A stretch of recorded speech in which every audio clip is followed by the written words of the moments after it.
lo que a mí me gustaría que quede del primer encuentro que tuvimos son algunos conceptos muy sencillos.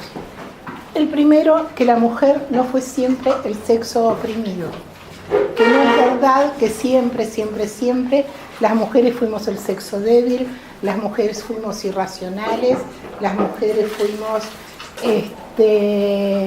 oprimidas, ni estuvimos sujetas. No empezamos, solo estamos haciendo una revisión para, vos decís cuando empezamos. Sí, o sea, sí, hagamos el repaso y arranquemos. O sea, tenemos ya 2 podcasts, uno en el patio y otra en la puerta para invitar a la gente que vaya. Bueno, entonces vos me decís cuándo empiezo y por ahora revisamos. ¿Cuándo sucedió esto? Sucedió en la inmensa historia del Homo sapiens. Por cientos de miles de años,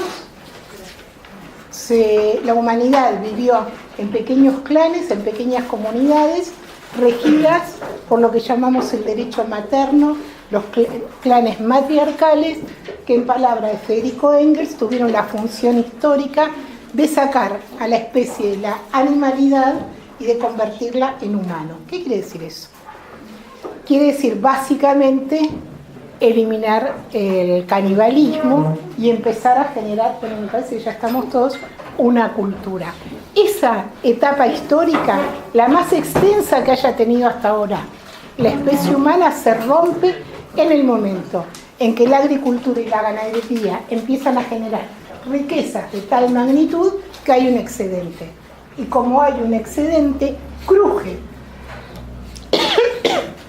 el régimen social anterior basado en las relaciones de parentesco, porque ese excedente, y quién es el dueño de ese excedente, y cómo es la herencia de esa riqueza, enorme riqueza que empieza a producirse, necesita de otro formato, que esta vez no va a ser definido por las relaciones de parentesco, sino por las relaciones de producción y de apropiación. Vamos a tener la diferenciación de las clases sociales, vamos a tener explotadores y explotados, vamos a tener esclavos, la mujer va a ser sacada de la producción social y recluida en la esclavitud doméstica, y será eso la caída del derecho materno, la derrota histórica de las mujeres, dice Engels, y a partir de ahí, en cada una de las etapas históricas posteriores, la mujer va a seguir teniendo un lugar subordinado que adquiere en cada una de esas etapas características especiales. Hoy nos vamos a ocupar de las revoluciones modernas y ahora sí empezamos. El capitalismo, dice Engels, agrandó el mundo. El mundo, que era chiquitito así, con la producción de mercancías y con la pelea por los mercados y al buscar lugares donde ubicar la producción, expandió las fronteras de manera inimaginable. Esa forma de producción, como antes la agricultura y la ganadería hicieron crujir al matriarcado, esa forma de producción, la forma capitalista de producción, va a entrar en colisión con las monarquías absolutas, con el régimen feudal. Esa burguesía, esa clase social y esa forma de producción que ha ido creciendo a la sombra de las monarquías absolutas, va a luchar por conquistar el poder político y por eliminar las trabas que limitan su expansión. ¿Cuáles son las trabas que limitan su expansión? ¿Cómo era la consigna de la Revolución Francesa? Igualdad, libertad y fraternidad. ¿Qué quería decir eso? Quería decir que la burguesía necesitaba la constitución de estados nacionales, necesitaba no tener que pagar impuestos a cada señor feudal para trasladar las mercancías, y sobre todo necesitaba una sociedad de, abro comillas, hombres libres que se pudieran contratar para que produjeran en las fábricas. Necesitaba que nos corramos. Perdón. Sí. Ahí atrás creo que hay un par de... Hay un par, atrás hay un par.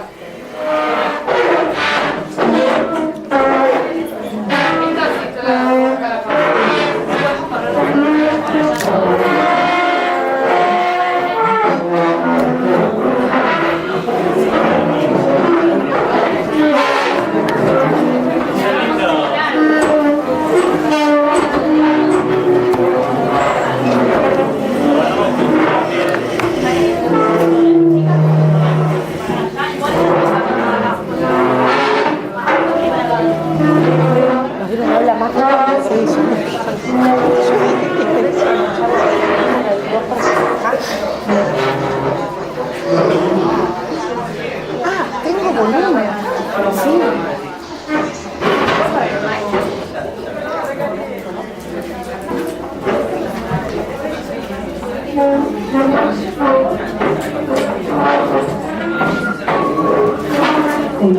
hola. ¿Me escuchan por ahí?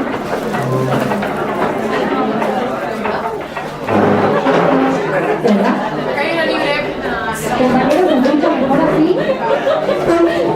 ¿Me escuchan? Hola, ¿ahí? ¿Me escuchan mejor?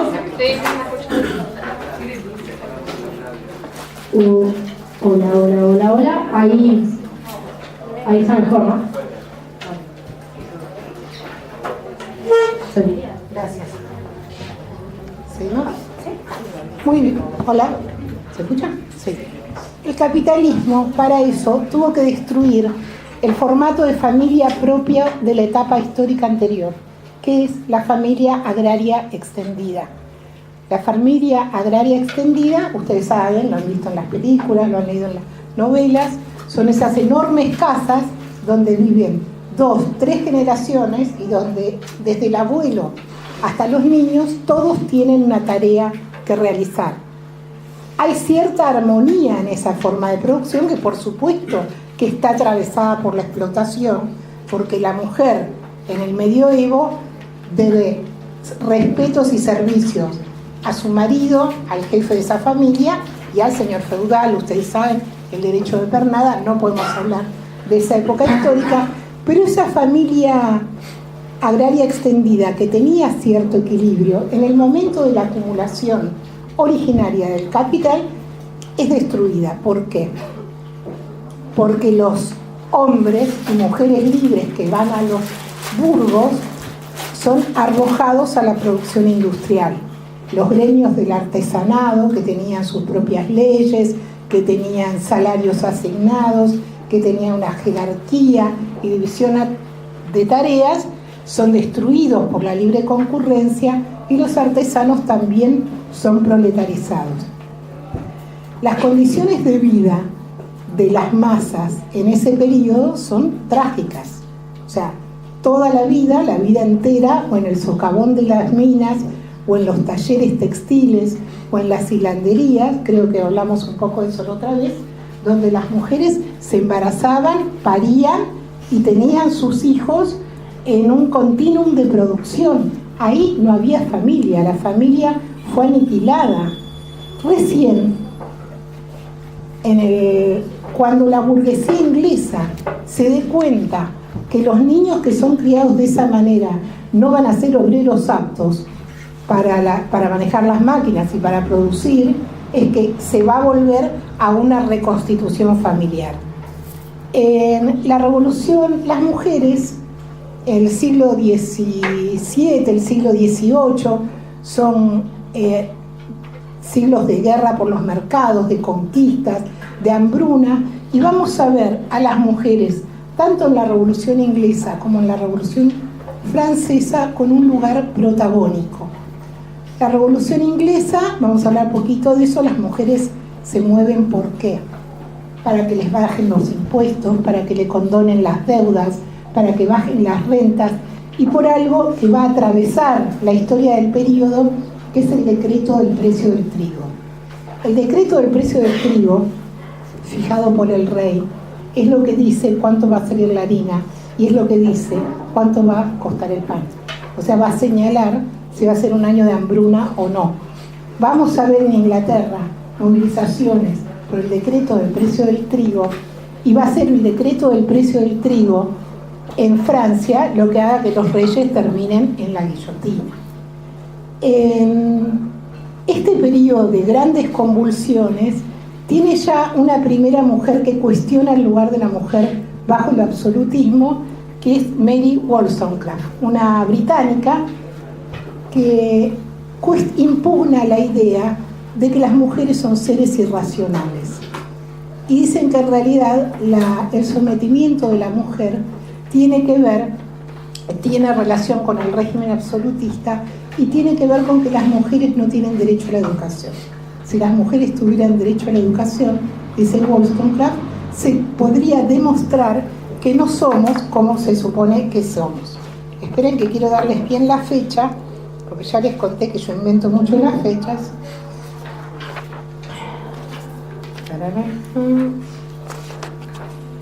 Esta señora murió en 1797, o sea, es bastante temprana. Ella acompaña, este tipo de ideas acompañan la vocación de la burguesía por destruir el régimen social y hacerse con el poder como clase. Cuando el capitalismo arroja a las mujeres a la producción, a las fábricas y a los talleres, surge lo que nosotros llamamos todavía hoy la doble opresión, porque la mujer vuelve a la producción social, o sea, vuelve a ese lugar de donde fue sacada hace 8.000 años, pero sin abandonar la esclavitud doméstica. Por eso hablamos de doble opresión. Las obreras empiezan a producir en las fábricas, pero eso no las releva de la tarea de los cuidados del hogar y de el trabajo invisible doméstico, que es como lo llamaríamos hoy. En la Revolución Francesa, ya en 1970, 1980 hay movilizaciones de mujeres que piden la participación en los estados generales. Los estados generales eran algo así como un parlamento en donde estaban representados todos los sectores sociales. Entonces las mujeres de Bergerac le mandan una carta al rey donde dicen, bueno, están todos representados, está el clero, está la aristocracia, están los comerciantes, están los campesinos. Se supone que la única manera de ser representante es tener identidad de intereses con los representados, y las mujeres no estamos ahí. Hay revueltas que tienen que ver con la hambruna, hay revueltas que tienen que ver con la carestía, y cuando después de la toma de la Bastilla, la monarquía, ustedes saben, se refugió en Versalles, cerca de París, en un lugar de protección de la situación revolucionaria de París. Es ahí a donde se dirige una movilización de alrededor de 6.000 mujeres que son artesanas, jornaleras, cantantes populares, actrices, vendedoras de pescado, a pedirle al rey el decreto del precio del trigo. Yo machaco con el decreto del precio del trigo porque uno podría hacer una línea que recorra toda la historia de este periodo. Las mujeres de la Revolución Rusa pidiendo paz, y pidiendo paz y arenques, en realidad, y no pan, porque la comida popular eran los arenques. Las mujeres del movimiento piquetero, o sea, en una situación límite donde ya no se puede parar la olla, las mujeres salen con una furia protagónica a defender eso. Bueno, las mujeres van a Versalles a pedir el decreto del precio del trigo. El rey no se los da, con lo cual finalmente vuelven, entren a París con el decreto del precio del trigo y con los reyes también. En la Revolución Francesa las mujeres se integraron a distintos clubes, se llamaban, como si fueran facciones políticas. Algunos eran mixtos y otro era exclusivamente de mujeres. Y eso es la primera vez que lo vamos a ver en la Edad Moderna. Y la otra cosa que vamos a ver por primera vez es que en la Revolución Francesa las mujeres se van a movilizar en contra del absolutismo, en contra del clero, pero también por primera vez de manera independiente por sus propios derechos. Al principio, ustedes saben, la burguesía acaudilló a todas las clases oprimidas para derrocar al absolutismo. Pero una vez que tomó el poder, las mujeres no fueron consideradas para votar en la convención. No estaba previsto que votaran, no estaba previsto que fueran elegidas. No solamente eso, sino que la convención vota la Declaración de los Derechos del Hombre. Y la Declaración de los Derechos del Hombre quiere decir exactamente eso, la Declaración de los Derechos del Hombre. Es lo que nosotros llamamos el Termidor, porque fue en el mes Termidor. La Revolución Francesa cambió todos los nombres de los meses, en que, asentada la burguesía en el poder, empieza a desplazar a los sectores más plebeyos a los que utilizó para derrocar el absolutismo. Entonces se produce, primero son desalojados del gobierno, después son desarmados, y a las mujeres se las conmina a volver a su casa en la idea de que en una situación de excepcionalidad tuvieron derecho a participar en política, a estar en las calles y demás, pero que ahora deben volver a su función natural, que es la procreación. Así,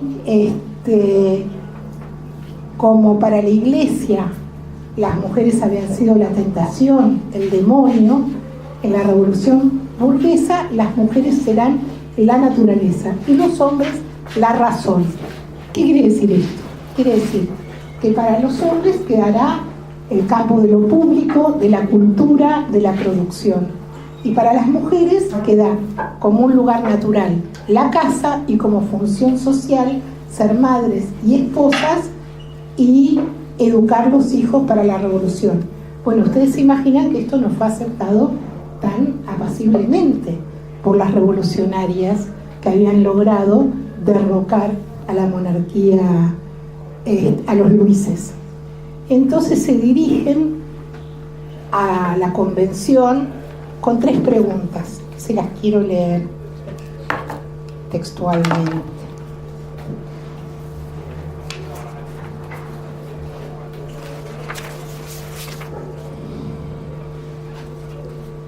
Estamos en 1793 y los distintos clubes de mujeres le plantean a la convención las siguientes preguntas. ¿Debe permitirse la reunión de mujeres en París? ¿Pueden las mujeres ejercer los derechos políticos y tomar parte activa en los asuntos de gobierno? ¿Pueden las mujeres deliberar reunidas en asociaciones políticas o en sociedades culturales? La totalidad de los diputados, todos, los girondinos, los jacobinos, responden: vuestra misión como ciudadanas es tener hijos, criarlos y educarlos en los valores revolucionarios. Las dirigentes más importantes, Olympia de Gouges, mi pronunciación en francés es lamentable, Thérouanne de Méricourt, o terminan en la guillotina o terminan en el manicomio, porque lo que se entiende es que a las mujeres que quieren participar en la cosa pública, lo que les falla es la razón. La ciudadanía de mujeres es algo que la burguesía niega desde el momento más revolucionario de su historia. O sea, si hay un momento en que la burguesía es una clase revolucionaria, es cuando echa por tierra con los poderes feudales, con el poder de la Iglesia, con el absolutismo.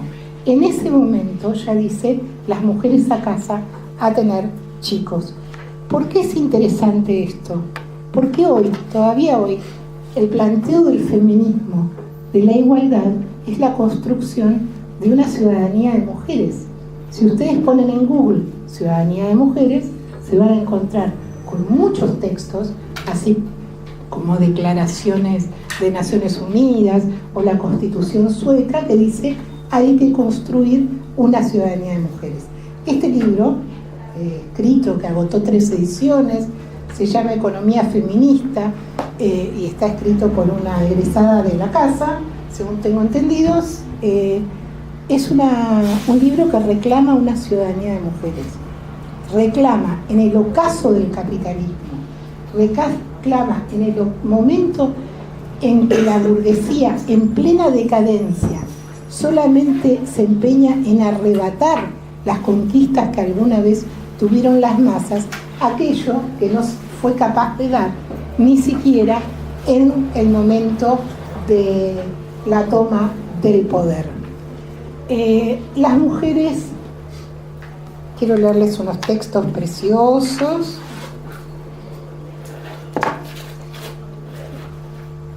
Dice Rousseau, toda la educación de la mujer debe referirse al hombre, complacerlo, serle útil, hacerse amar y honrar por él, educarlo cuando joven, cuidarlo cuando adulto, aconsejarlo, consolarlo, hacerle la vida dulce y agradable. Estos son los deberes de las mujeres en todo momento y lo que debe caracterizarlas desde la más tierna infancia. Esto es lo que ofrece el capitalismo. Napoleón es un poco más brutal y dice: la naturaleza quiso que las mujeres fueran nuestras esclavas, son nuestra propiedad, nos pertenecen tal como un árbol que pare frutos pertenece al granjero. La mujer no es más que una máquina para producir hijos. Bajo el régimen napoleónico se va a legislar el Código Napoleónico. El Código Napoleónico es muy importante porque el Código Napoleónico es el que inspira todos los otros códigos de los estados burgueses, por ejemplo, de las colonias independientes americanas, desde Estados Unidos hasta el argentino. El Código Napoleón decreta la minoría de edad de la mujer.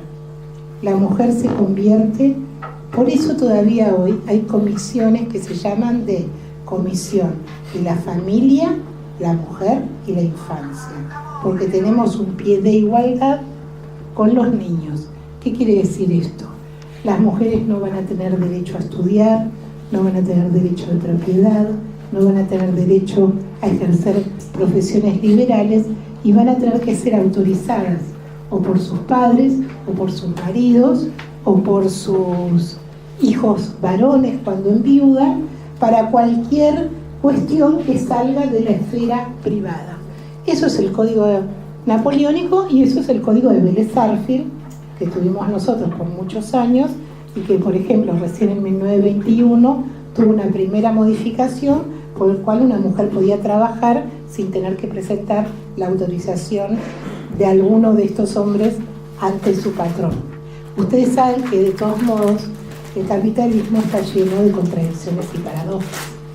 Entonces, esto fue lo que les tocó a las mujeres de las clases acomodadas, a las mujeres de la burguesía y a las mujeres de los sectores altos, que les tocó la salita, el bordado, el piano y escribir poesía rimada en francés. Las mujeres de los sectores populares, por supuesto, que no tenían reservado este destino, sino que fueron arrojadas, como decimos, al taller y a la producción. Hay una cifra que me parece interesante darles, porque por lo menos a mí me asombró. A fines del siglo XVIII, en Inglaterra, la mitad de los trabajadores industriales eran mujeres y la mitad de los trabajadores industriales tenían menos de 18 años. Esto tiene que ver con lo poco que vivían los obreros explotados con ese ritmo de producción. Las mujeres entonces, como las mujeres trabajadoras, fueron incorporadas a la producción social y eso va a abrir uno de los grandes debates del periodo.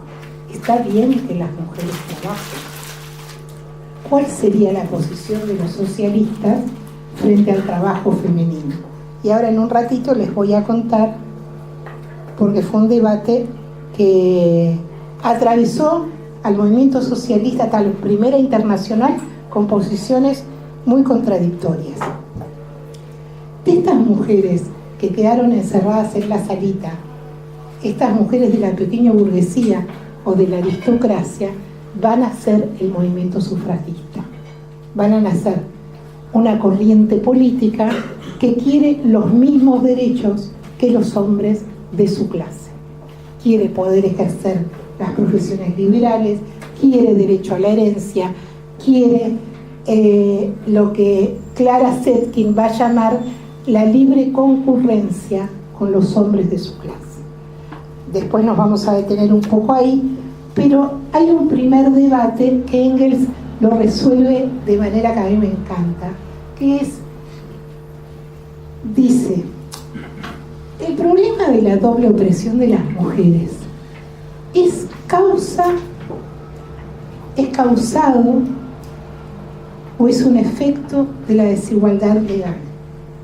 por esta cuestión de Mary Wollstonecraft o de las revolucionarias francesas que decían: si nosotras pudiéramos elegir y ser elegidas, si nosotras estuviéramos en los parlamentos, si nosotras tuviéramos derecho al cupo, podríamos decirlo hoy, nuestra opresión sería eliminada.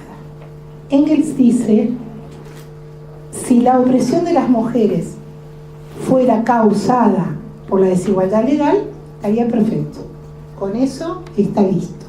Pero nosotros sostenemos que la opresión de las mujeres está causada por las bases materiales de este régimen social y que la desigualdad legal es un reflejo de esas desigualdades.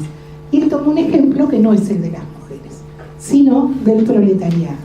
Dice: por muchos años se pensó que la desigualdad entre los hombres tenía que ver con que los señores tenían derechos que no tenían sus vasallos. La desigualdad legal entre los propios hombres, y muchos pensaban que el día que esto se saldara, por ejemplo, a través de la Revolución Francesa, esa desigualdad desaparecería. Sin embargo, dice, eliminada la desigualdad formal entre los hombres, lo que ha quedado es más descarnada aún las razones, la voy a tirar, las razones de la desigualdad social entre los hombres. No alcanzaba con que las leyes dijeran que todos los hombres eran iguales. La famosa igualdad, fraternidad, libertad. Eso lo que mostró es que los patrones son patrones y los obreros son obreros, aunque la Constitución diga que son iguales ante la ley. En el caso de las mujeres, dice Engels, cuando se alcance esta igualdad legal, va a quedar claro que su explotación proviene de otro lado. Y es una cuestión que deberíamos dar por saldada, compañeros, porque la igualdad legal la hemos conseguido hace rato. Uno podría decir, no en todos los casos. Me refiero en primer lugar a las mujeres en Occidente, y la única desigualdad legal, esta vez yo no hice nada, que te va a atacar. La única desigualdad legal en la Argentina entre hombres y mujeres tiene que ver con el derecho al aborto. O sea, la única desigualdad legal es que el Estado se arroga un poder sobre una parte del cuerpo femenino y no se arroga poder sobre ninguna parte del cuerpo masculino. El nombre. Ya, olvidémoslo. En nombre del derecho a la vida, el Estado se autoriza a decidir qué pasa dentro del útero de las mujeres. Sin embargo, el derecho a la vida no aplica, por ejemplo, en el caso de que un niño necesita un trasplante del riñón. Que eso, el derecho a la vida, podría significar que el padre estuviera compulsivamente obligado por el Estado a cederle uno. Y ahí no. Pero es la única diferencia legal que tenemos hoy en Occidente, las mujeres y los hombres. Y sin embargo, la igualdad legal entre mujeres y hombres no ha alcanzado para eliminar la doble opresión de las mujeres, ni mucho menos, y no ha alcanzado para eliminar niveles de violencia que sufrimos hoy las mujeres, probablemente impensados hace 30 años, como los que tienen que ver con el femicidio, con las redes de trata, con el cruce entre el narco, la trata y la violencia contra las mujeres, pero de eso vamos a hablar en la tercera clase. No les voy a leer todo esto porque no voy a terminar nunca. Muy bien, terminadas las revoluciones burguesas, esta unidad que se produjo entre todas las mujeres contra el absolutismo va a empezar a crujir por estas cuestiones que les estoy contando. Hay una señora, una maestra franco-peruana, nació en Perú, pero después su papá era peruano, su mamá francesa, y cuando murió el padre volvieron a Francia, que se llama Flora Tristán. ¿Oyeron hablar de Flora Tristán? Flora Tristán, vamos a ver cuándo se murió para no inventar, se murió en 1844. era una socialista utópica. Flora Tristán dice: las mujeres y los hombres de la clase obrera tienen un programa en común. Las mujeres de la burguesía y las mujeres de la clase obrera no lo tienen. Ella propone la construcción de un partido obrero y interpela sobre todo a los hombres en la idea de las desgracias de los obreros tienen que ver con las desgracias de la vida de sus mujeres. Los obreros están obligados, dice ella, a entender que hombres y mujeres pertenecen a una misma clase y acompañar el programa de la mujer. Me quedo en Flora Tristán porque me encanta como personaje histórico, pero me quedo en Flora Tristán también porque muchas veces hemos escuchado que la izquierda se sube tardíamente al carro del feminismo. El feminismo, la segunda ola, la primera ola, y nosotros llegamos a las corridas tratando de copiarnos y robar un poquito sus consignas. Bueno, Flora Tristán es 1848. No existía nada que se pareciera al feminismo ni siquiera a sufragistas en ese momento. No es para establecer una carrera de quién llegó primero, que me parece bastante despreciable. Es para decir que apenas la clase obrera empieza a reconocerse como clase para sí, ya hay mujeres y hombres de esa clase que empiezan a trabajar el tema de la opresión de la mujer. En la próxima gran revolución que tenemos, bueno, están las revoluciones de 1848, que se llaman la Primavera de los Pueblos, pero si me quedo en la Primavera de los Pueblos, nos vamos pasado mañana. Así que vamos a pasar derecho a la Comuna de París. Francia y Prusia habían tenido una guerra. Prusia había derrotado a Francia. Napoleón III cae por esta derrota y la asamblea, los diputados y el señor Thiers, que es elegido presidente, firman una paz bochornosa y los parisinos la rechazan. Los trabajadores de París dicen que no van a aceptar los términos de la paz firmada por la burguesía francesa y que no se van a desarmar. La burguesía huye ¿a dónde? Al mismo lugar donde habían huido los Luises, o sea, a Versalles. Y la ciudad queda en manos de la Guardia Nacional y de los trabajadores, protegidos por los cañones franceses en la colina de Montmartre. Por supuesto, la burguesía francesa le tenía mucho más miedo a los obreros de la Comuna de París que a los alemanes, a los prusianos. Con lo cual tratan de mover los cañones para entregar la ciudad. Y las mujeres de París, y ahí aparece un personaje, Luisa Michel, que ojalá recordemos, porque está bien constituir un linaje de mujeres obreras que pocas veces visitamos. Luisa Michel es una comunera, es una obrera anarquista, participa de la defensa de los cañones de París. Las prostitutas se acuestan sobre los cañones, llaman a la Guardia Nacional a defenderlos y se produce la Comuna, que es el primer estado obrero de la historia. Marx va a decir que los obreros de París tomaron el cielo por asalto. Va a durar muy poco, va a durar 3 meses. Sin embargo, en esos 3 meses tenemos ya condensado el programa de la mujer. La Comuna de París establece, en primer lugar, la igualdad entre hombres y mujeres. O sea, adiós al código napoleónico.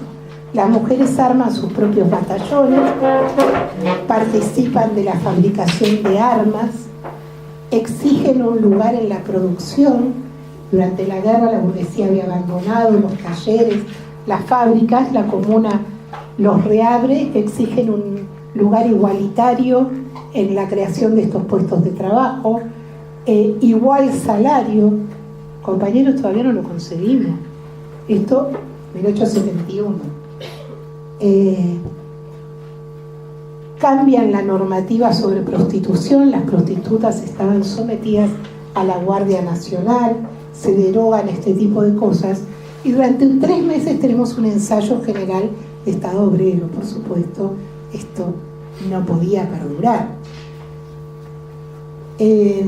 Finalmente, en mayo, en lo que se llamará la Semana Sangrienta de Mayo, el ejército francés, apoyado por el ejército alemán, entra a París a sangre y fuego. Hay entre 10.000 o 30.000 muertos, fusilados en juicios sumarios, y las burguesas vuelven de Versalles, y hay muchos grabados de la época, ustedes los pueden ver en internet si los buscan, de las señoras mojando sus paraguas, sus sombrillas, en la sangre que corría por las canaletas, llevándose el recuerdo. Esto se podría fijar como la fecha en que para la conciencia de las trabajadoras el movimiento de mujeres policlasista deja de ser una posibilidad. Deja de ser una posibilidad porque unas están siendo fusiladas en los paredones de Père Lachaise y las otras están llevando la sangre de recuerdo. Ciudadanía de mujeres, por favor. Quiero leerles 2 textos preciosos. Saben que Luisa Mitchell se convirtió, ella no fue asesinada por la represión, se convirtió en una heroína, a tal punto que hay un informe de la policía de Rosario, en el gobierno de Roca, que dice: hay una obrera en la ¿ya les conté esto? Hay una obrera en la refinería del azúcar. La refinería del azúcar era una fábrica enorme que había en Rosario, como de 3.000 trabajadoras. Hay una obrera que sus compañeros le dicen la Luisa Mitchell argentina, el ángel de las barricadas. Se refería a Virginia Volten, a una activista de la época. Luisa Mitchell no es condenada y ni siquiera la buscan. Entonces ella se presenta al tribunal exigiendo que la juzguen igual que juzgaron a sus compañeros, y si no, jurándoles que van a vivir el resto de su vida para vengarlos. Después va a ser amiga de Clara Zetkin, porque, bueno, la destierran, la mandan a Caledonia y después va a volver a París como 15 años y hasta su muerte va a ser una activista, sobre todo sindical. La ley del divorcio también surge de la Comuna, la expropiación de los bienes del clero. La Comuna ordenó, por ejemplo, que no se distinguiera entre las mujeres casadas o las concubinas para pagarles la renta si eran viudas de guerra. O sea, a ver dónde está. Este es un texto de Lenin. Lenin dice así: cierta vez, cierto observador burgués de la Comuna de París escribía en un periódico inglés en mayo de 1871: si la nación francesa estuviera formada solo por mujeres, ¿qué nación terrible sería? Mujeres y niños hasta 13 años lucharon casa por casa en la Comuna de París, hombro con los hombres, y no podrá suceder de otro modo en las batallas futuras por el derrocamiento de la burguesía. Dice Lenin: las mujeres proletarias no mirarán pasivamente como la burguesía ametralla a los obreros mal armados o desarmados. Tomarán las armas como lo hicieron en 1871. Surgirá sin duda alguna, tarde o temprano, pero con absoluta certeza, una liga internacional de las naciones terribles del proletariado revolucionario. Muy bien, ya desde antes, como les decía, socialistas y anarquistas discuten sobre la cuestión de la mujer. ¿Cuál es el lugar de la cuestión de la mujer dentro de la clase obrera? Las mujeres tienen derecho a trabajar, está bien que trabajen. Hay toda una corriente que dice que no. Por ejemplo, Proudhon, uno de los líderes del anarquismo, pero también Lasalle, uno de los dirigentes de la socialdemocracia, dicen: el capitalismo en sus horrores arroja a la mujer a los talleres. En el socialismo, ningún obrero necesitará que su mujer trabaje. Ganará lo suficiente como para que ella esté en el hogar, al cuidado de los niños, que es la función natural de las mujeres. Marx y Engels dicen, esto es un horror. No negamos el carácter sangriento y miserable de la explotación del capital sobre las mujeres y también sobre los hijos, los niños, pero consideramos que es esa la herramienta en estas paradojas de este régimen social que dota a las mujeres, este hecho dota a las mujeres de una herramienta para construir su emancipación. Cuando las mujeres salen de la esclavitud doméstica para entrar en la producción social, para entrar en la fábrica, también se constituye en un sujeto histórico capaz de crear su emancipación. Y agregan otra cuestión. Para eso es necesario la destrucción de la familia como unidad económica. En la Primera Internacional, ¿saben qué es? Es un partido supranacional donde había representaciones de los socialistas o de los anarquistas. Va a tener una sección de la mujer, va a tener un programa de la mujer, pero sobre todo el debate es esto, que Marx dice el grado de barbarie, de atraso de una sociedad se va a medir por el grado de atraso en la situación de las mujeres. Las mujeres, por supuesto, hay que arrancar leyes protectoras del trabajo para los niños y para las mujeres, pero tienen que estar ahí. Un sector de la clase obrera tampoco quería trabajar las mujeres y tiene una razón bastante explicable.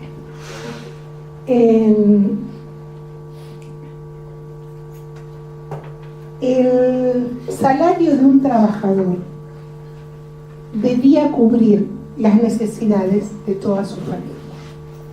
Por un largo periodo esto fue así, y una de las razones por las que era así es porque por lo menos la mitad de los hijos de una mujer se morían. No había antibióticos, no había cloaca, no había agua potable. Para que sobrevivieran 5 tenía que tener 10. Con cierto grado de desarrollo de la técnica ya no se necesitan. Y esa es una de las razones por las cuales las mujeres pueden trabajar. Marx y Engels dicen que son necesarias leyes protectoras, pero que hay que defender el trabajo femenino. Estaba hablando del salario, perdón. Si este es el salario de un obrero, este salario debía alcanzar para garantizar el sustento de toda su familia. Pero una vez que la mujer y los niños entran al mercado de trabajo, el patrón dice, ¿por qué le voy a pagar todo esto? Si esa familia ya tiene 3 o 4 o 5 salarios. Entonces el salario del trabajador recibe una importante quita porque se supone que el salario de la mujer y de sus hijos va a ser complementario y permitir la reproducción de la fuerza de trabajo. Los obreros no quieren que entren las mujeres a trabajar porque implican una quita salarial.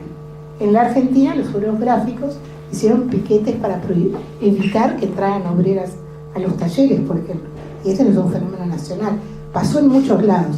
Lo que quiero decir es que cuando Marx y Engels dicen eso, lo dicen en mucho sentido a contracorriente de lo que piensa incluso un sector de la vanguardia obrera.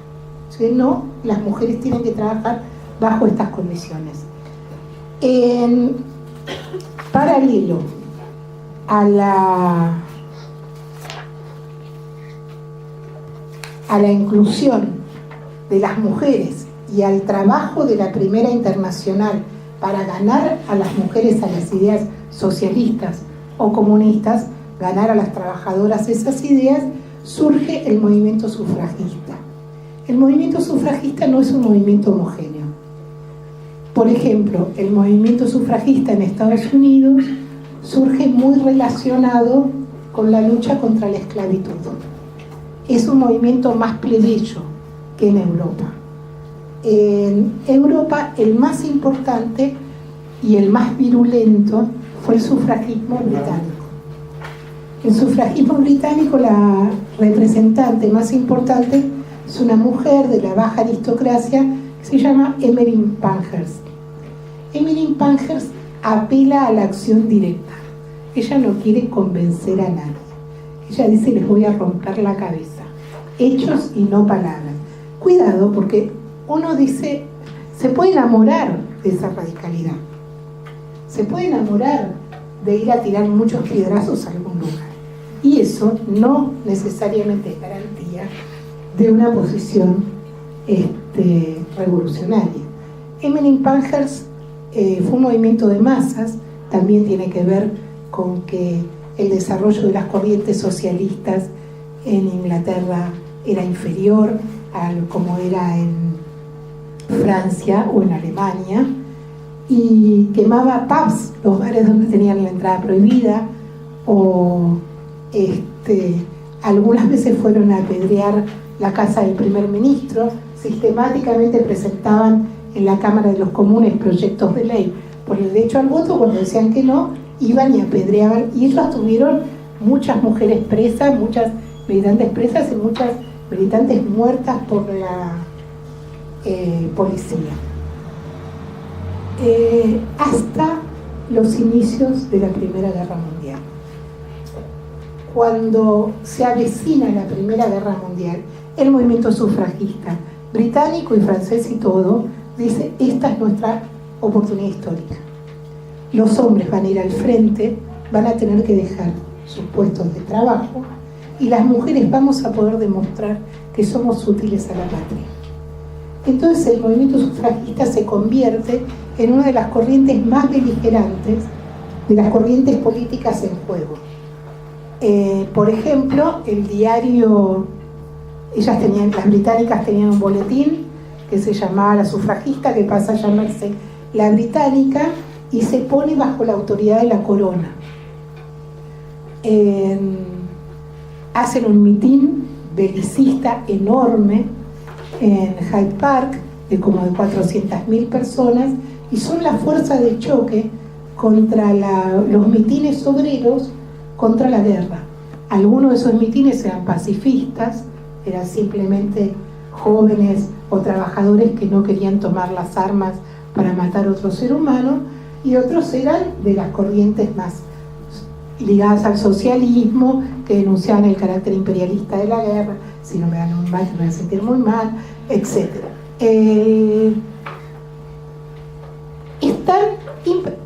Ellas participan y los acusan de cobardes, les rompen la ropa porque no están dispuestos a servir a la patria. Tanto es así que Emmeline Pankhurst va a ser ella tiene un acuerdo explícito con el gobierno británico. El gobierno británico libera a todas las presas, les da recursos, y cuando cae el zar, entre febrero y octubre del 17, van a ser enviadas a San Petersburgo y a Moscú a hacer propaganda contra los bolcheviques. Como los bolcheviques tenían la posición del derrotismo revolucionario y que Rusia se tenía que retirar de la guerra, por supuesto Gran Bretaña no quería que se retirara, mandó a las mujeres, a Emmeline Pankhurst y una delegación importante para tratar de convencer a las mujeres rusas de que no había que retirarse de la guerra y que había que mantenerla hasta el final. ¿Por qué nos detenemos acá?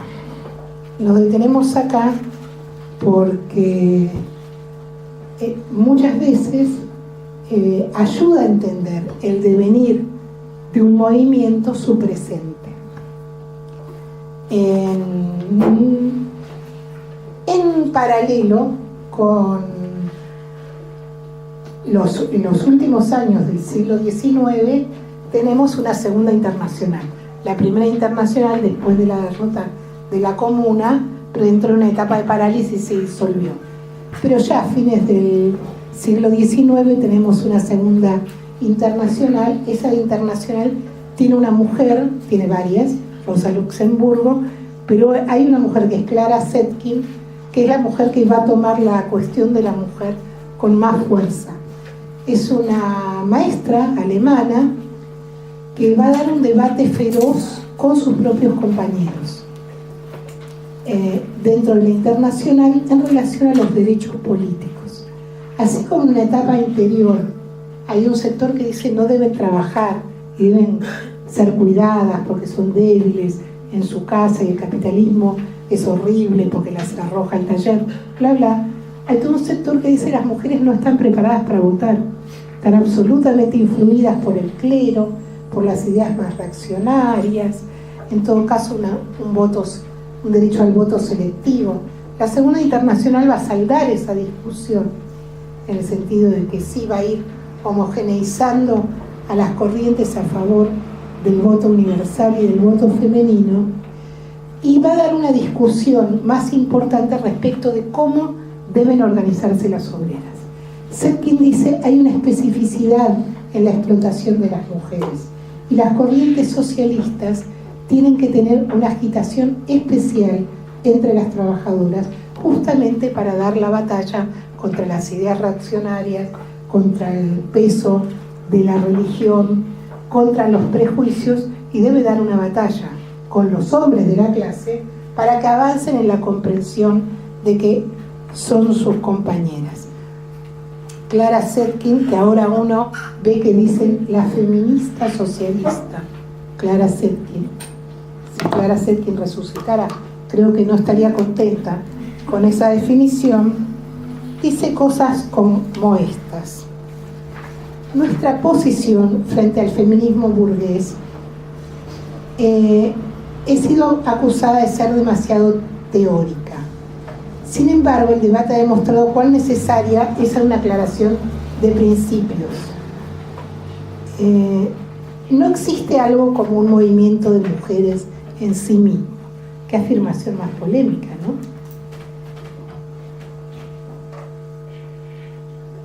Creemos que solo existe un movimiento de mujeres en conexión con su desarrollo histórico y que por lo tanto existe un movimiento de mujeres burgués y un movimiento de mujeres proletarios que no tiene más en común entre sí que la socialdemocracia y la sociedad burguesa.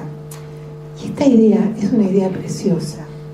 Dice, rechazamos a las feministas burguesas no porque no apoyemos lo poco que ellas reclaman, sino porque ellas impugnan lo que nosotros representamos, lo que constituye el contenido esencial de nuestras demandas.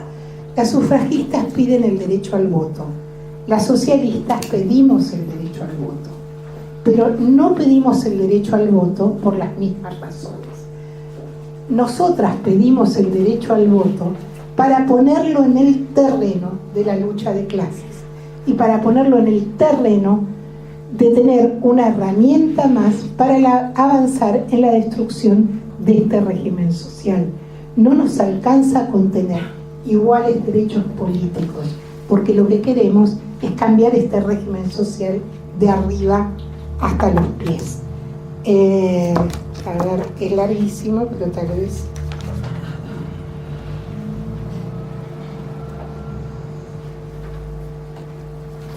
La Segunda Internacional, en donde Zetkin es una figura principal, va a poner todo el programa de la mujer en el terreno de la lucha de clases.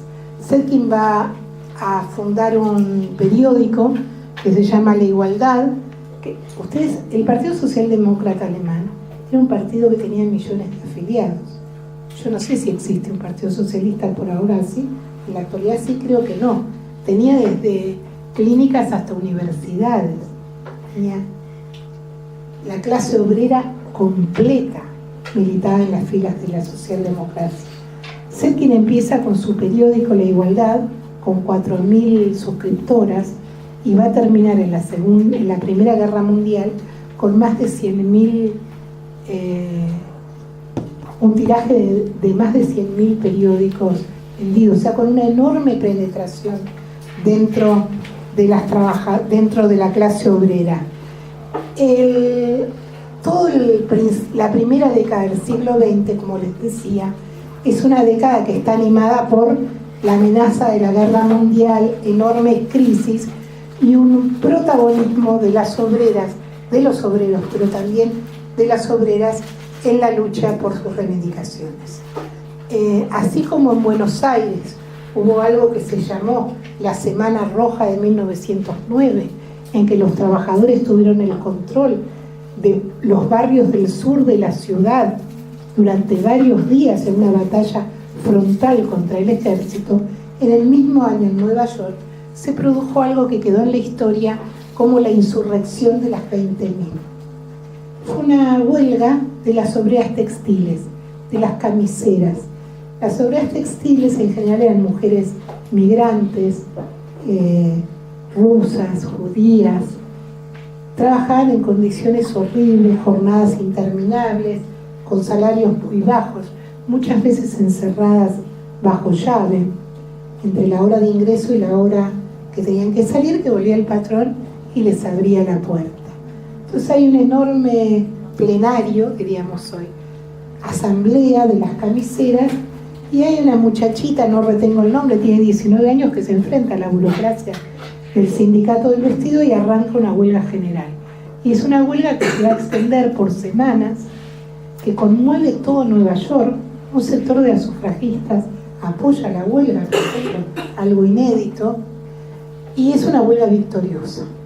Por ese motivo, el Partido Socialista Norteamericano decide que así como hay un Día del Trabajador, tiene que haber un Día de la Mujer Trabajadora.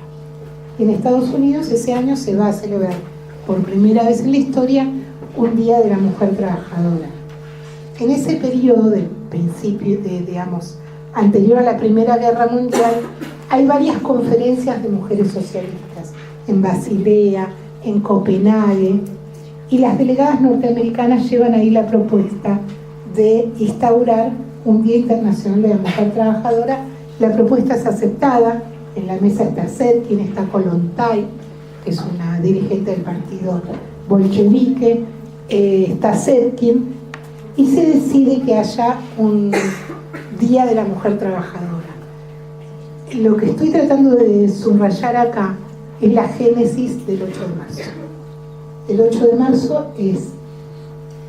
se instaura como un día de clase, de las mujeres de la clase, en honor a una huelga general de obreras textiles, y se define en una conferencia de mujeres socialistas. O sea, la fe de bautismo del 8 de marzo es obrero y es socialista. Cuando nosotras los 8 de marzo salimos a la calle, es en esa tradición en la que nos recostamos y en la impugnación de otras. No es una fecha de conciliación de clases hacia dentro del universo de las mujeres. Así la entendemos y así la defendemos. A medida que se acerca la guerra,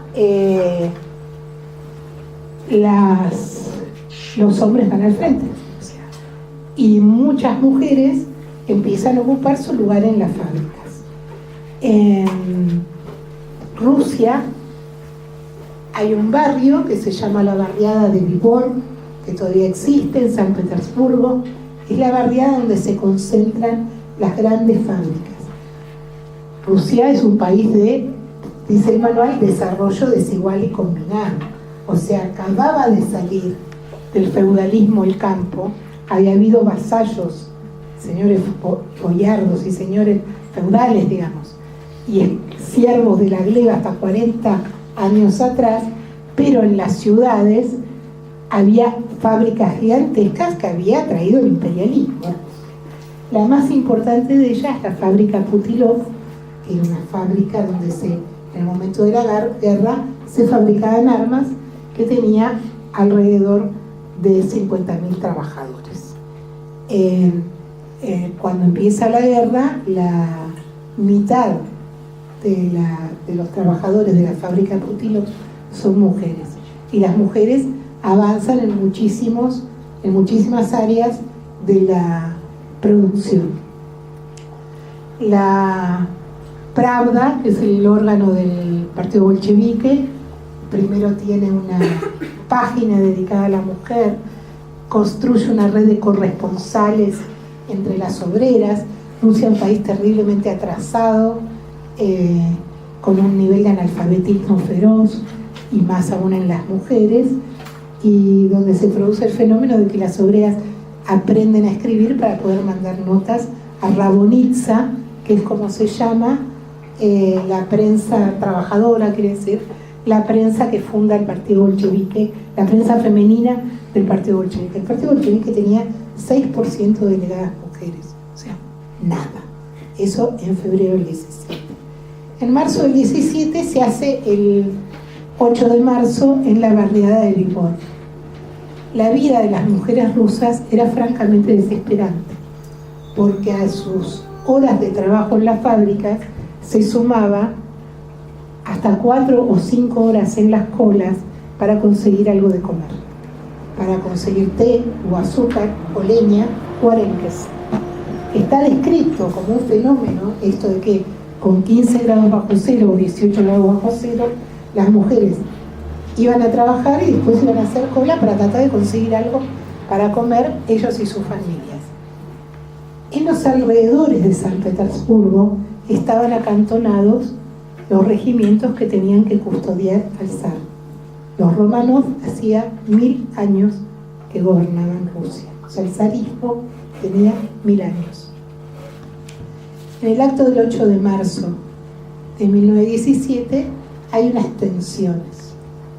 Habla un compañero del partido bolchevique y le dice a las mujeres que no tienen que ser indisciplinadas, que el partido tiene una orientación y que tienen que acatarla, y que no es hora de llamar a la huelga general, porque perder la huelga general podría complicar mucho el desarrollo de la crisis política en Rusia, y que todavía no es tiempo. Y aparentemente lo que está es el informe del compañero que lo escribió. Las chicas no dicen nada, pero cuando llegan a la fábrica se declaran en huelga general y salen a las otras fábricas a levantar las otras fábricas con el estilo de las rusas, o sea, queman leños para romper los vidrios, entran a la fábrica, los increpan. Los obreros bolcheviques le dicen no, todavía no. Ella le dice ahora. Y empieza una huelga general. Las mujeres manejaban la red de tranvías, que era una profesión masculina, pero los hombres que sabían manejar habían sido reclutados todos al frente.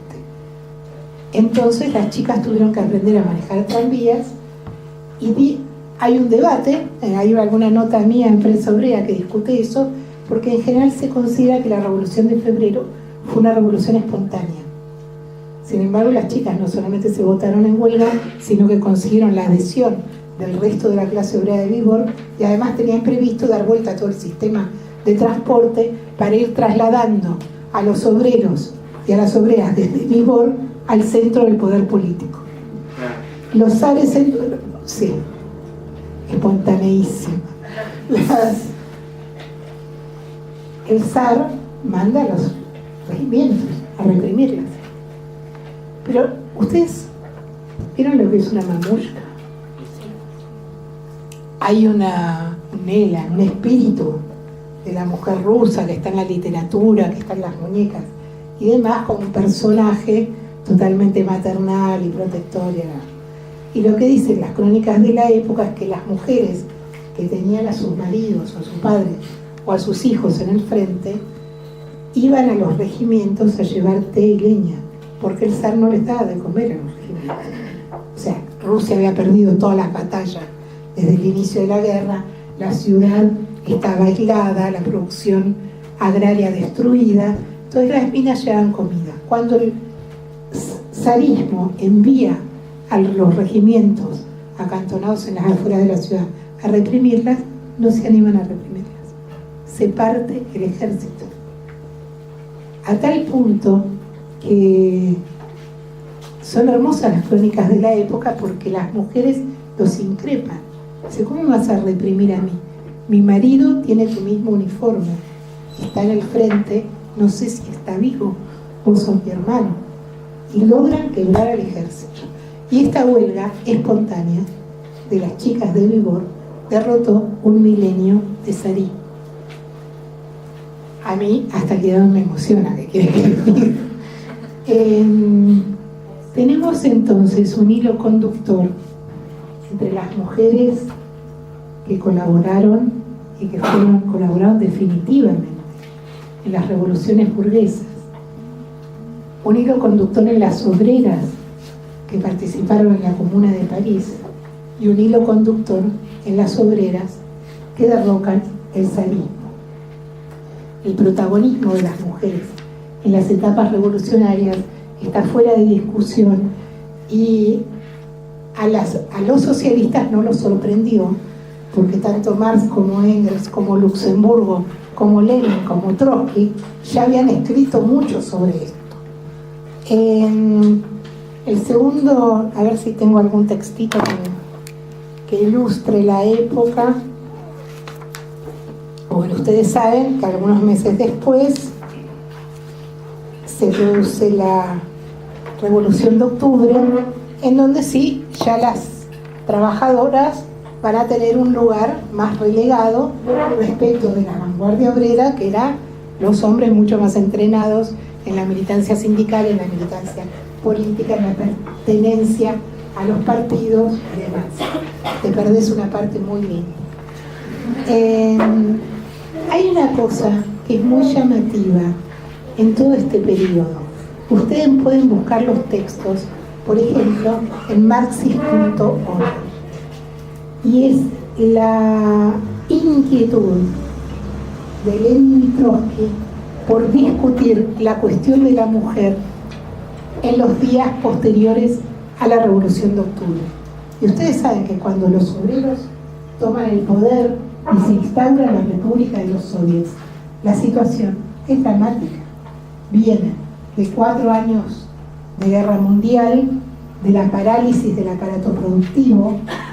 Como dijimos, Rusia era un país de desarrollo desigual y combinado. Ustedes se imaginan que los franceses no mandaron tuercas ni rulemanes para las máquinas que se iban rompiendo cuando gobernaba el partido bolchevique. Entonces, en un momento, la producción agraria está totalmente aniquilada, vuelven heridos y mutilados de la guerra, y además la burguesía arma lo que llamamos los ejércitos blancos, con lo cual hay una avanzada militar contra el Estado obrero que va desde el Mar Blanco hasta los Urales, 16 frentes. Eso es lo que combate Trotsky en el Tren Rojo, un ejército que se está armando, es el ejército de la Revolución de Octubre. Y sin embargo, Lenin y Trotsky no paran de escribir sobre la situación de la mujer, no paran de escribir. Por ejemplo, Lenin dice: es indispensable que las mujeres intervengan en los soviets, intervengan en los sindicatos, se sumen al partido. Dice: si tenemos una compañera, una mujer sin partido y un obrero del partido en una fábrica, la delegada tiene que ser la mujer. Nosotros impulsamos a la mujer, porque si la mujer no decide la suerte de la revolución, la participación de las mujeres en el proceso revolucionario. No hay último punto del temario para el tema de la mujer, porque se imaginan que eran muy acuciante la situación, y sin embargo no hay último punto del temario, están todos los textos a disposición con solo buscarlos. Y ahí, ¿qué hace la Revolución de Octubre con las mujeres? Lo primero que hace es que elimina toda desigualdad legal. Toda desigualdad legal, por supuesto, reconoce todo tipo de unión, no solamente el matrimonio, habilita el derecho al divorcio por petición de las partes, establece la igualdad entre los niños. Los niños eran niños legítimos, ilegítimos, adulterinos, había distintas categorías que son eliminadas. Instaura el derecho al aborto con graves cargos para el que lo practique fuera del aparato oficial de salud para lucrar. Hay un debate sobre la prostitución que es increíble, compañeros.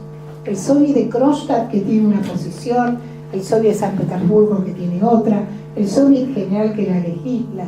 O sea, el tema de la opresión de la mujer no es una frase para los socialistas, es eje de un programa político. Cuando Lenin dice el destino de la revolución tiene que ver con que ahora no tiene todo,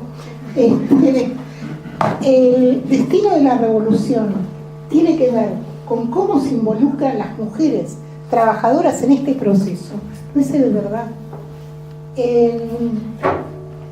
Bueno, pero ¿qué sabían los socialistas? Sabían eso que había dicho Engels. ¿Era causa o efecto la desigualdad legal?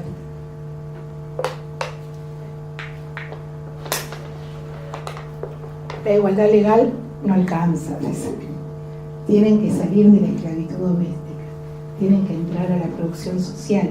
La igualdad es eso y no otra cosa. Entonces, la Revolución de Octubre lo que instaura, lo que crea son jardines maternales, comedores comunitarios, lavaderos. Ustedes se dan cuenta que en este grado del desarrollo de la ciencia y la técnica, que el capitalismo puede llegar a Marte, ¿no podría establecer una forma en que las minas no nos pasemos la vida pensando qué comemos esta noche? Si llueve no se me seca la ropa. Es evidente que no tiene que ver con el desarrollo de la ciencia y la técnica, sino con la necesidad de la doble opresión, con la necesidad de que la esclavitud doméstica persista. La Revolución de Octubre dice hay que destruir la unidad económica familiar y para eso establece todas las instituciones posibles para que las mujeres no se tengan que hacer cargo de ese tráfago, de ese idiota que la lleva de la cocina a los niños, que la embrutece, que la anula. Tiene que poder educarse, tiene que poder trabajar, tiene que discutir de política. Lo dice en un artículo y en otro y en otro. Y dice más, dice, y el fariseo comunista que llega y piensa que la mujer lo tiene que servir y se queda leyendo Pravda mientras la otra labura. ¿Para qué utilizo esto? Lenin, Trotsky y los socialistas creemos que hace falta los que algunos prefieren llamar un cambio de imaginarios. Por supuesto que es necesario remover milenios de subordinación prolijamente asentados en nuestro psiquismo, en nuestras costumbres, en nuestra cultura. Lo que es impensable es que eso se pueda hacer sin dar vuelta totalmente las relaciones de producción y de apropiación de este régimen social. Bueno, como saben ustedes, esa historia no terminó bien. No terminó bien por muchas razones, en el curso de la Revolución de Octubre lo pueden ver, pero para decirlo a la rápida, nunca estaba previsto que la revolución fuera en un solo país, y mucho menos en el país más atrasado del mundo, de Europa. La revolución se pensaba podía hacer en Alemania, donde era tan fácil, solamente había que socializar los medios de producción. Eso no sucedió, la revolución alemana fue derrotada, las otras también, y en una costra burocrática empezó a expropiar el poder político a la Revolución de Octubre. Lenin muere en 1924 y ustedes saben que 2 años después Stalin va a ser expulsado de la URSS. ¿Qué pasó con la familia?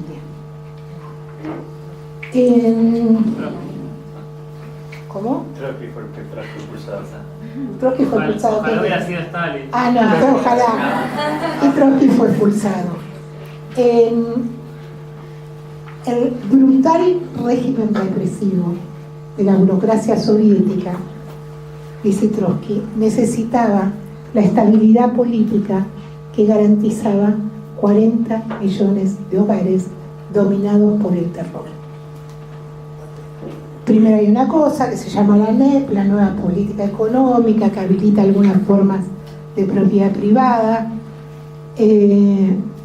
las mujeres son separadas de los puestos de trabajo, y ya en 1926, vamos a chequearlo, empiezan el termidor. ¿Se acuerdan del termidor en la Revolución de Octubre? En la Revolución Francesa. Bueno, la Revolución Rusa va a tener su propio termidor. Pero antes del termidor me olvidé de algo que vale la pena retroceder y detenernos, que es el segundo congreso de la Tercera Internacional. ¿Se acuerdan? La Primera Internacional de Marx, Engels y los anarquistas, que concluye con la derrota de la Comuna. La Segunda Internacional no se desintegra, todavía está ahí, dando vueltas por el mundo, pero los revolucionarios parten de ella cuando los socialistas apoyan a cada una de sus burguesías nacionales en la Primera Guerra Mundial, y el partido bolchevique y los partidos comunistas van a formar una Tercera Internacional. Esta Tercera Internacional va a construir un programa de la mujer. El programa de la mujer va a ser redactado por Setkin en discusión con Lenin. Hay un librito que se vende por ahí donde están las conclusiones de estas charlas, y es en 25 puntos nosotros encontramos el programa de la mujer y también la forma de intervenir dentro de la clase obrera para las mujeres, las trabajadoras y los trabajadores socialistas. Dice: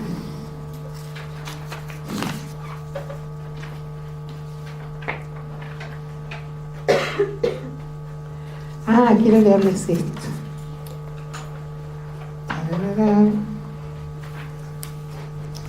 Dice Lenin: independientemente de todas las leyes que emancipan a la mujer, esta continúa siendo una esclava, porque el trabajo doméstico oprime, estrangula, degrada, la reduce a la cocina, al cuidado de los hijos. Ella desperdicia su fuerza en trabajos improductivos, intrascendentes, que agotan sus nervios, que la idiotizan. Y hay gente que quiere salario del ama de casa, confirmar la esclavitud doméstica, y lo dice en nombre de la causa de las mujeres. Por eso lo digo yo, no Lenin, Por eso la emancipación de la mujer, el comunismo verdadero, comenzará solamente cuando y donde se inicie una lucha sin cuartel, dirigida por el proletariado, contra esta naturaleza del trabajo doméstico, o mejor, cuando se inicie su transformación total en una economía a gran escala. Y otra vez, son distintos textos. Dice: lo fundamental es incorporar a la mujer al trabajo social productivo, arrancarla de la esclavitud doméstica, liberarla de la subordinación humillante y embrutecedora al eterno tráfago de la cocina y el cuidado de los niños. Se trata de una larga lucha que necesita una reforma radical, tanto de la técnica social, jardines de infantes, lavanderías, cocinas, como de las costumbres. Acá tenemos al imaginario, acá tenemos a la cultura.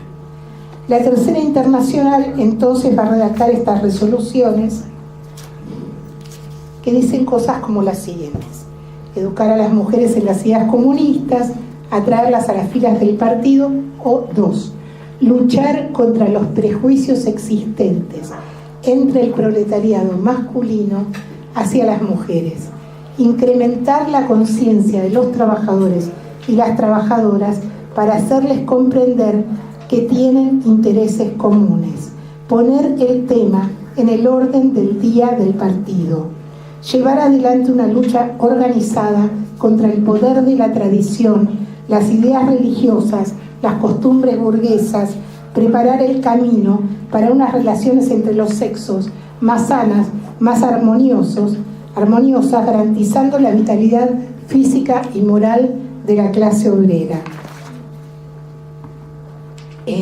Bueno, después hay tesis sobre la propaganda, tesis para la transición al socialismo, comedores públicos, lavandería, talleres de reparaciones, instituciones de bienestar social, viviendas, todo lo que transforme la vida cotidiana en línea comunista completamente nueva y alivie a las mujeres de las dificultades del periodo transicional.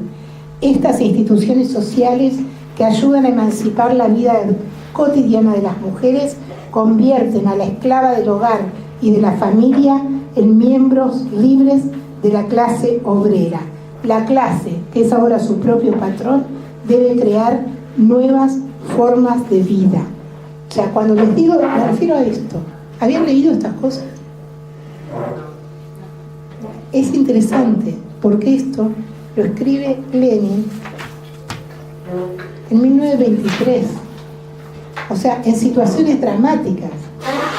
Y sigue machacando con la necesidad de conseguir esto. Bueno, en 1926, quiero contarles otra cosa. En 1922, en el Ejército Rojo, había una chica que era un soldado. Estaba travestida, luchaba como soldado, tenía una novia. Se casó. El comandante se da cuenta que es una chica. Dice, ¿qué está pasando? ¿Qué carajo hago con esto? Entonces le escribe al comisario del pueblo de la justicia y le dice, ¿qué hacemos con esto? Son dos mujeres. El comisario de justicia le dice, ¿lo decidieron las dos? ¿A vos qué carajo te importa? Entonces, yo lo digo así porque para quitarle solemnidad, pero esa es otra de las cosas que se pueden poner en la pechera como medallas los socialistas y las socialistas. El primer estado de la edad moderna que reconoce el matrimonio entre personas del mismo sexo es la Revolución de Octubre, compañeros. Dejémonos de joder. Después dicen que acabamos de descubrir el movimiento LGTB.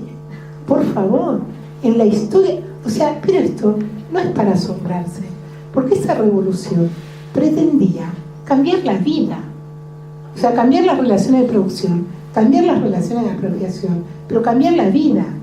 Y no se detenía ante esas cosas, con una osadía y con un pensamiento libérrimo.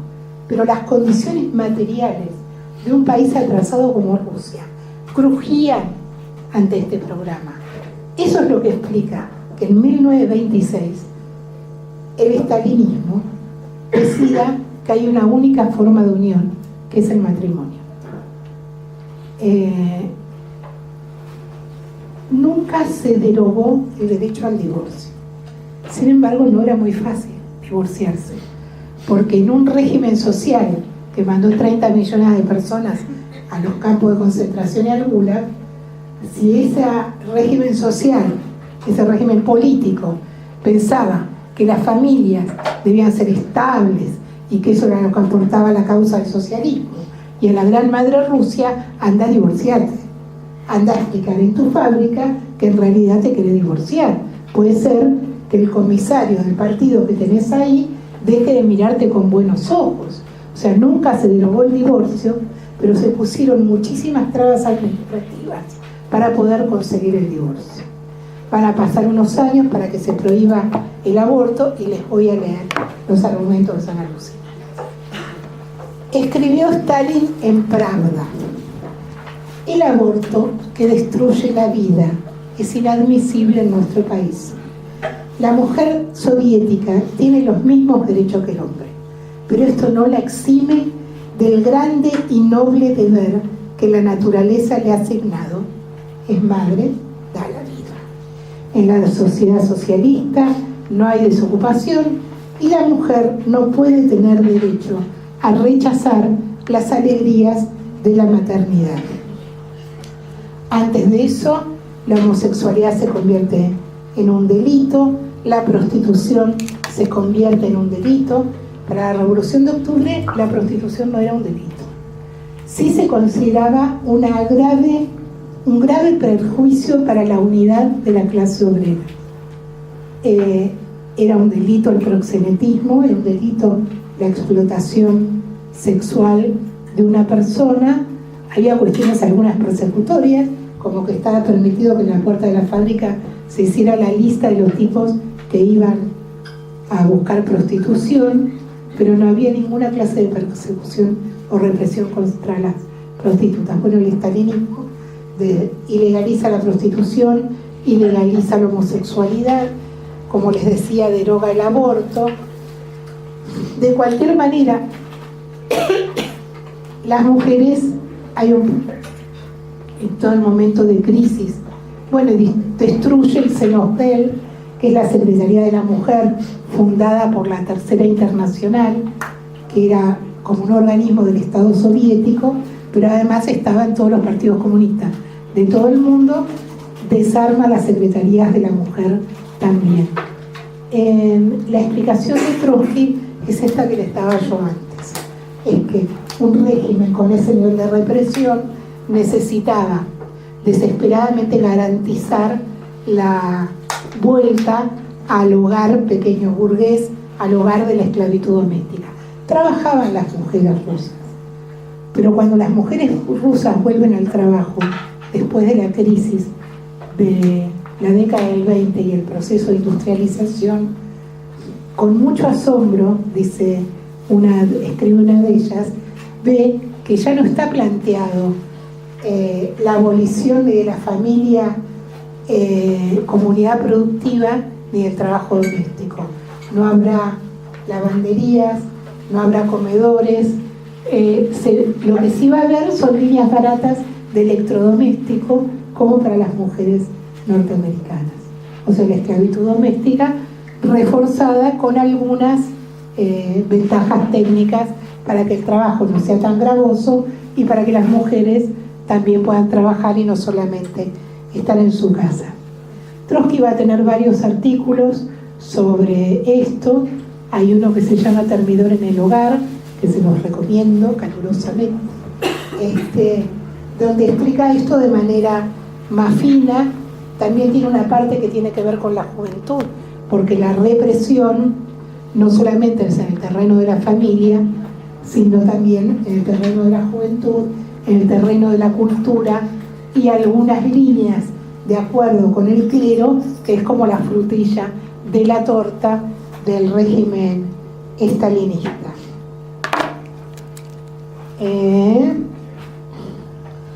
En 1953, en vísperas de la Segunda Guerra Mundial, la URSS instauró la Orden a la Gloria Maternal para las mujeres entre 7 y 9 hijos y la de la Madre Heroica para las de más de 10 hijos.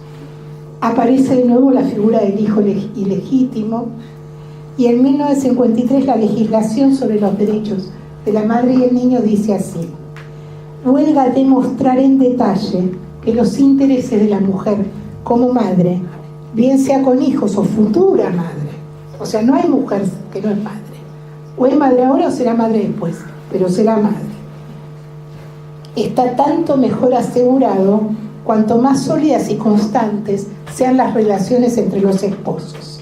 Garantiza ante todo tal solidez en las relaciones la existencia de la familia. Precisamente, la familia asegura las condiciones normales para el nacimiento y la educación de los hijos. Crea las premisas más favorables para que la mujer cumpla con su noble y alto deber social de madre. O sea, tenemos un retroceso, el Termidor en regla, no por casualidad. Rusia es, hasta donde yo sé, el único país que uno podría llamar occidental donde es legal pegarle a las mujeres, eso sí, una vez al año y sin quebrarle la cabeza, o a los niños. O sea, es un retroceso atroz. Yo no querría dejarles una idea engañosa, y es que los primeros años de la revolución fueron un paraíso. No fueron un paraíso ni para las mujeres ni para nadie. Fueron un paraíso en el sentido de que hay una clase social que toma el poder, construye su Estado, toma el cielo por asalto, para decirlo con las palabras de Marx.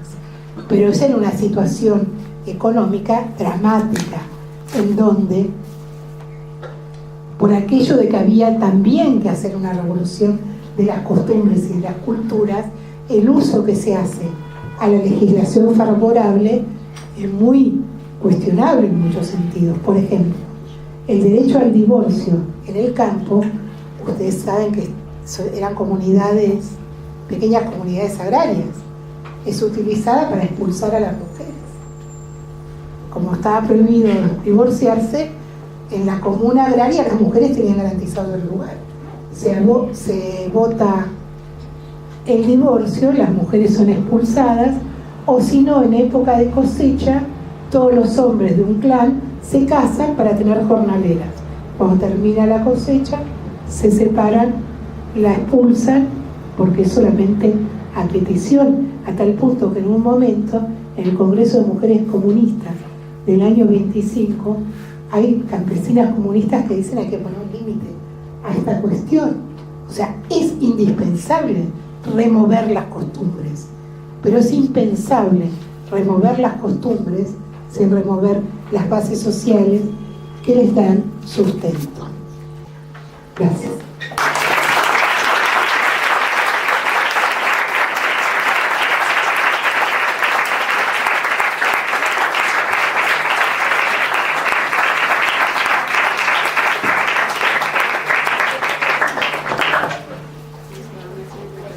Les quiero decir una cosa. ¿Tenemos tiempo? Sí. Nosotros somos socialistas y muchos de nosotros somos trotskistas. Y en ese sentido, uno puede decir que somos hijos de tres grandes disidencias. La primera disidencia es una disidencia, la de Lenin, cuando Lenin cuestiona la socialdemocracia, cuestiona el criterio de partido de la socialdemocracia, 1903, 1904, 1905, dice, con estas organizaciones no hay revolución que valga. Hay que hacer un partido militar, un partido de combate.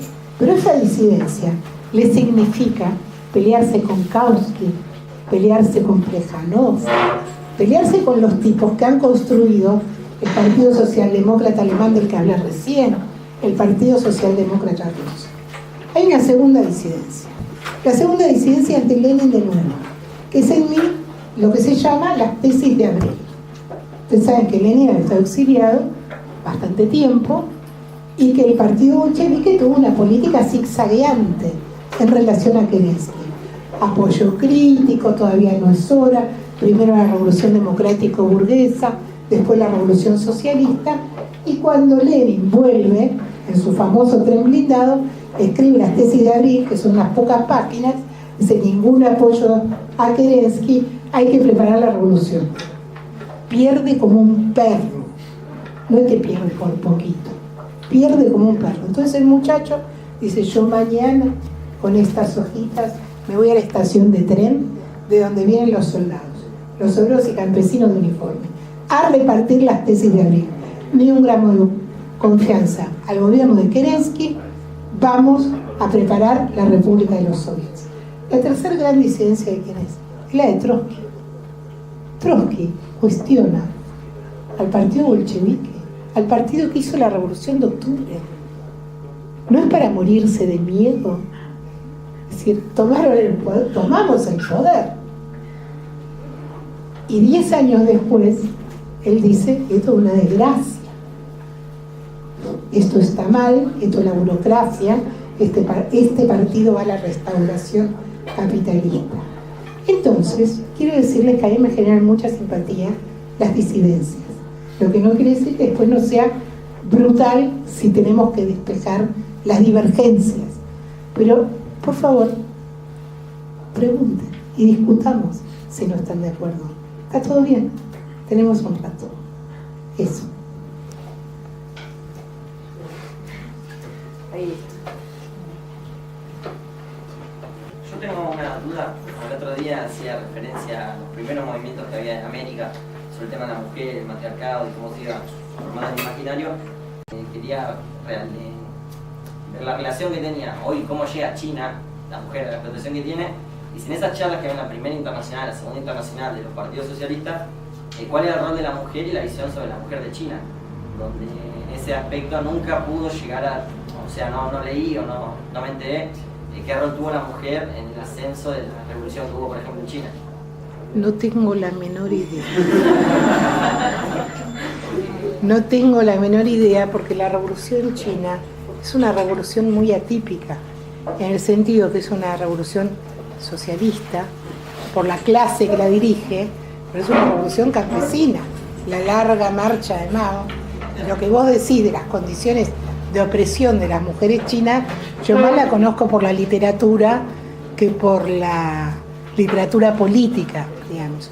Lo que sí sé, por ejemplo, es que hoy en China, en la restauración capitalista, podés encontrar hasta formatos de matrimonio que no son formatos de matrimonio recuperados de la historia. Vos podés decir, en Irak, el país más desarrollado de Oriente, un país que tenía un código civil que decía que si una mujer no conseguía trabajo, el Estado estaba obligado a proveerle de trabajo.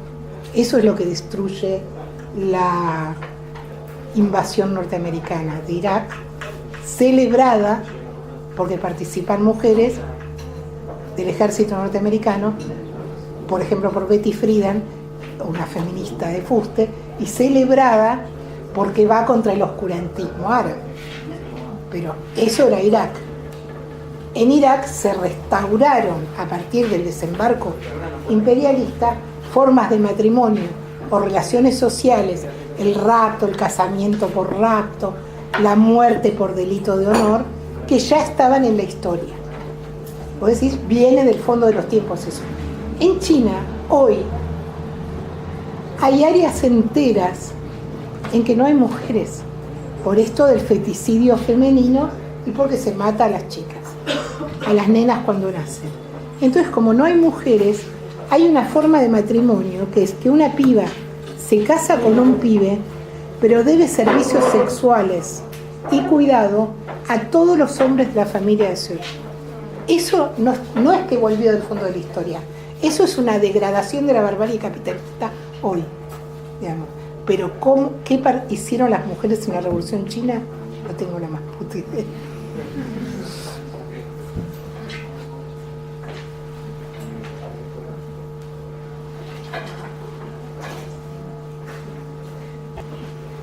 Si ya estamos, le agradecemos a Olga por haber venido a estas dos clases.